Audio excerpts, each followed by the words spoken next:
All right. Welcome to our seventh part of the play, in which we're going to look at Act 2, Scene 4, 5, and 6. And that will bring us to the end of Act 2. So let's get into it.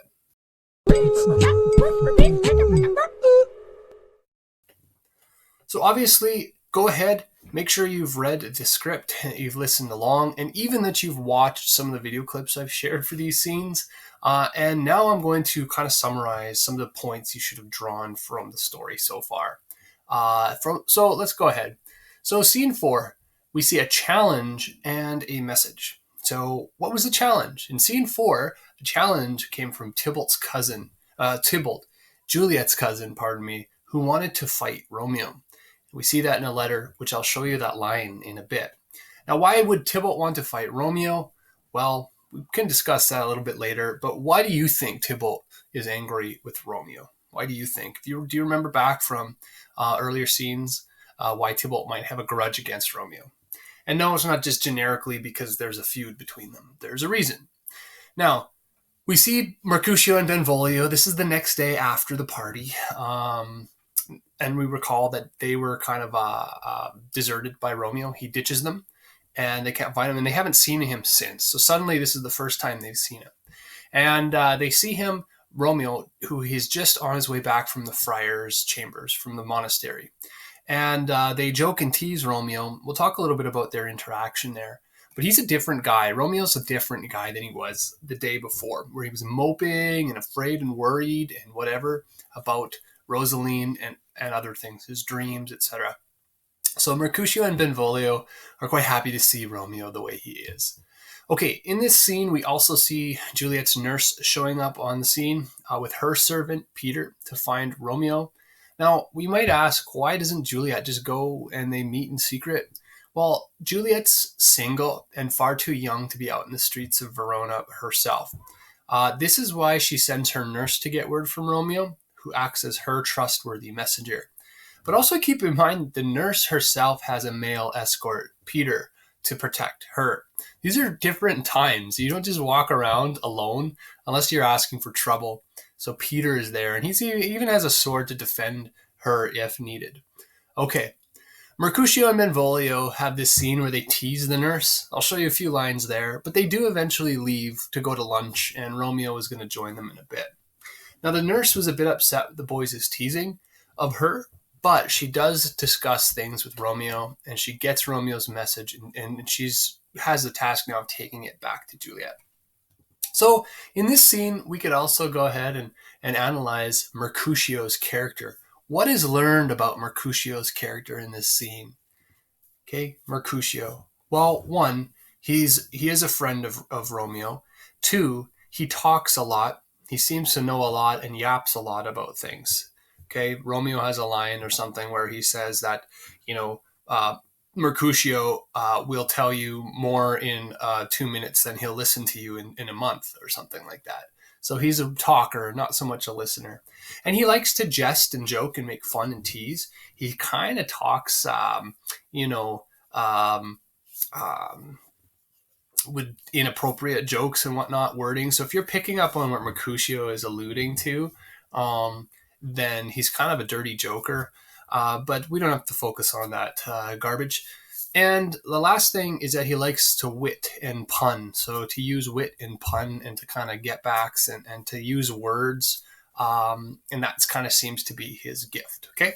So we learn a lot about Mercutio, and he tries to be funny. He's kind of like a clown figure in the story, but he is a really good friend of Romeo. So that was scene 4. Got that challenge, and then you have the nurse getting the message and taking it back to Juliet. Now, of course, what's the message? Did you catch the message? The message is this. Does Juliet have permission to come to Friar Lawrence this afternoon? Okay, if so, there she will be made a bride. So in other words, we will be married when? This afternoon. Did you know they haven't even known each other for 24 hours yet? Okay, this afternoon, right after lunch.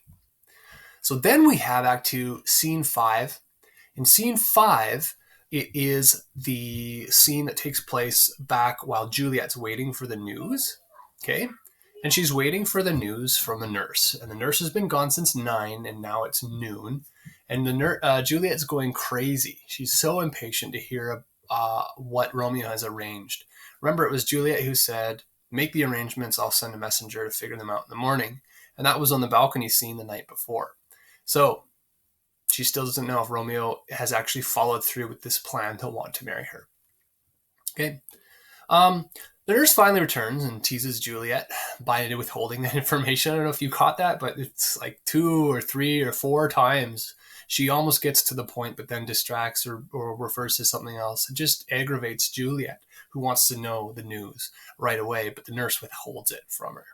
And then the nurse eventually tells Juliet to meet Romeo at the church to get married in the afternoon. I don't know if it ever specifies 2 p.m., but right after afternoon is what it says. So to go to Friar Lawrence's monastery or her cell.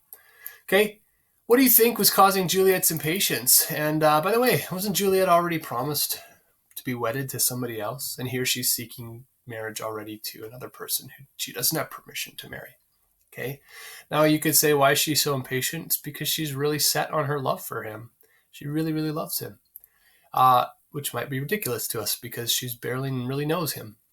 Now, wasn't the nurse just upset with Mercutio for teasing her in the scene before? The boys were teasing her. She was upset with them. Okay, she didn't like that. And yet she comes back and teases Juliet. Why does she do that? Well, she's a clown figure too.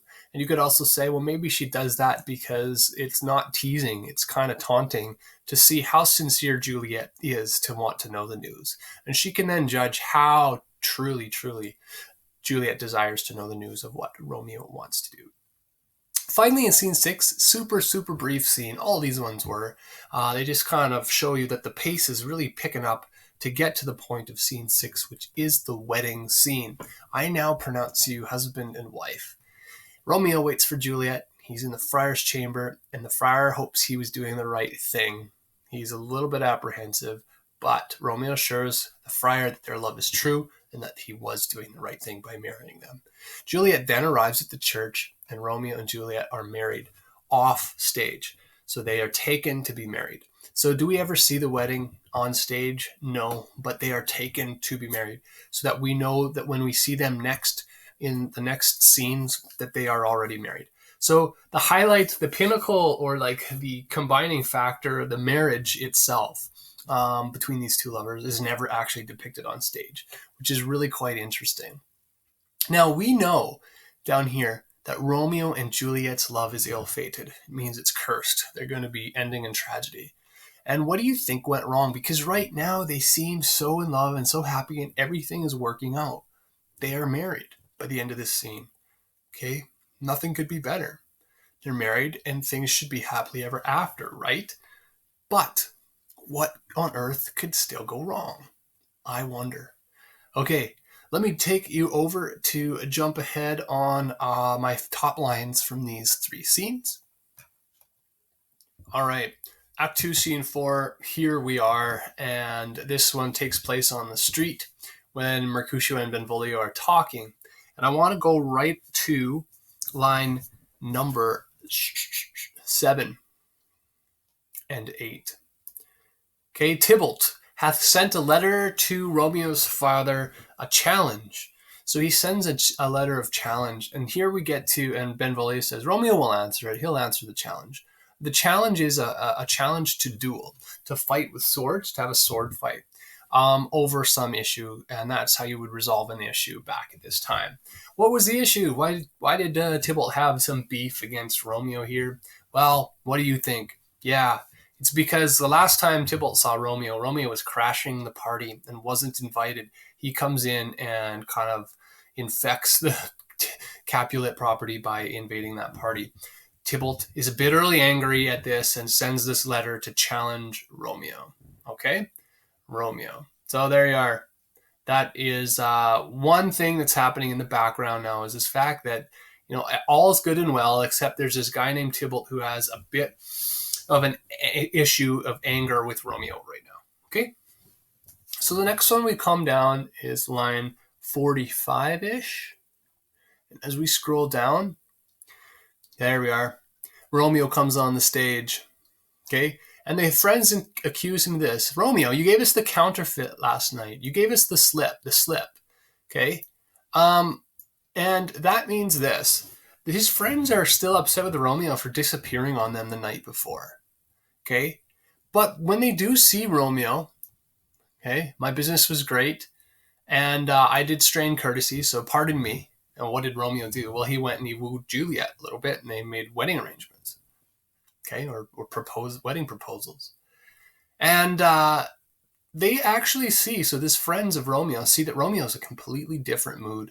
He's chipper, he's witty, he's quick to come back, and through this whole next section, all the way to line 84.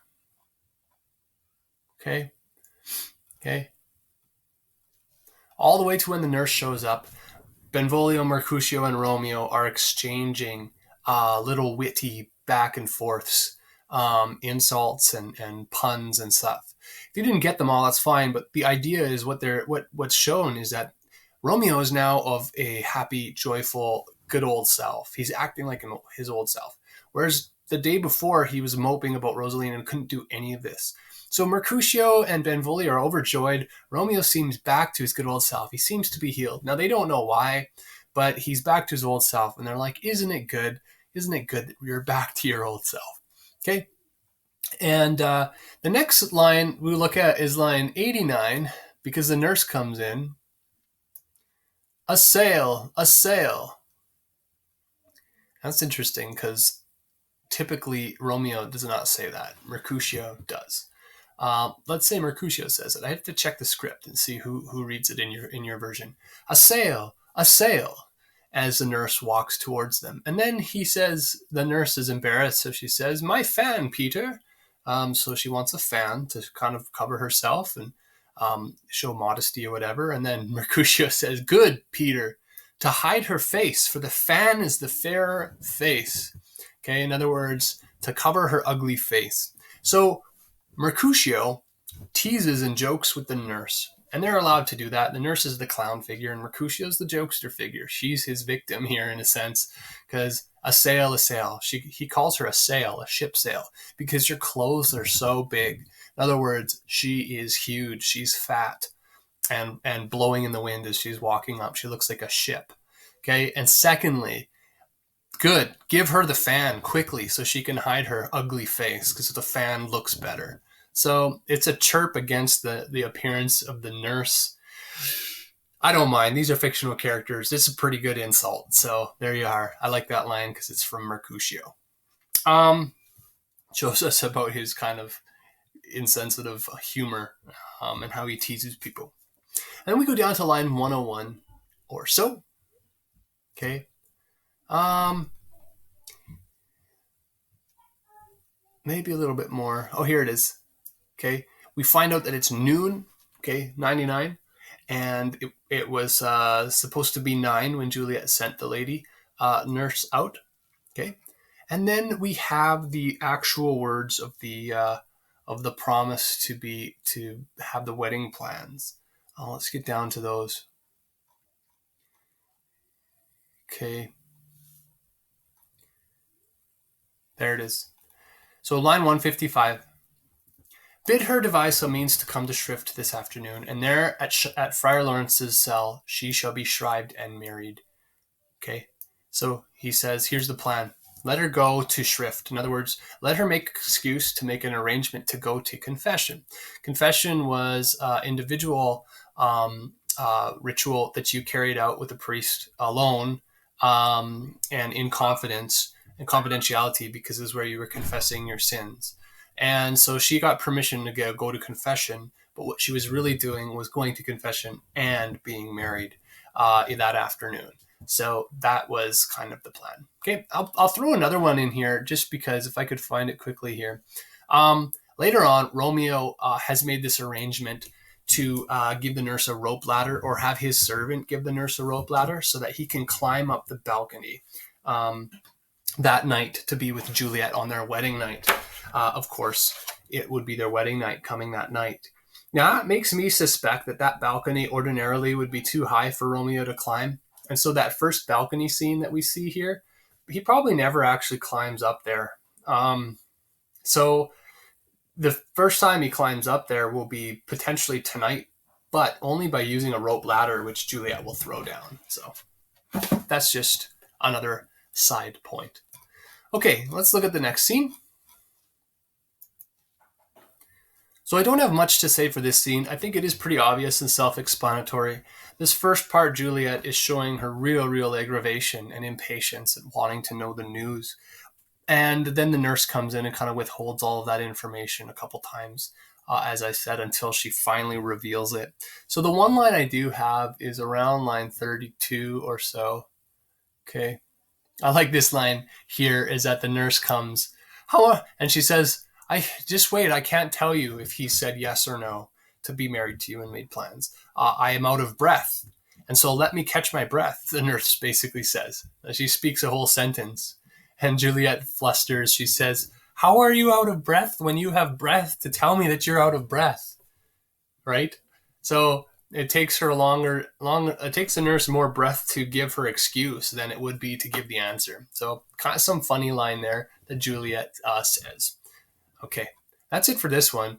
Really, basically we know that, hey, at the end the nurse says, do you have, can you follow through with going to Friar Lawrence for confession? Yes, I can. Good, because Romeo's going to be there waiting to be married to you. Woohoo! Now you have the plan communicated to Juliet. And then finally in Act 2, Scene 6, you have us at Friar Lawrence's cell, where where Friar and Romeo are waiting for Juliet. And the one line that I like to look at is this whole segment here by Friar Lawrence. These violent delights have violent ends, and in their triumphs die like fire and powder. Okay, explosive. Okay, they consume so that when that reaction takes place, there's nothing left. It's just just dust, ash, whatever.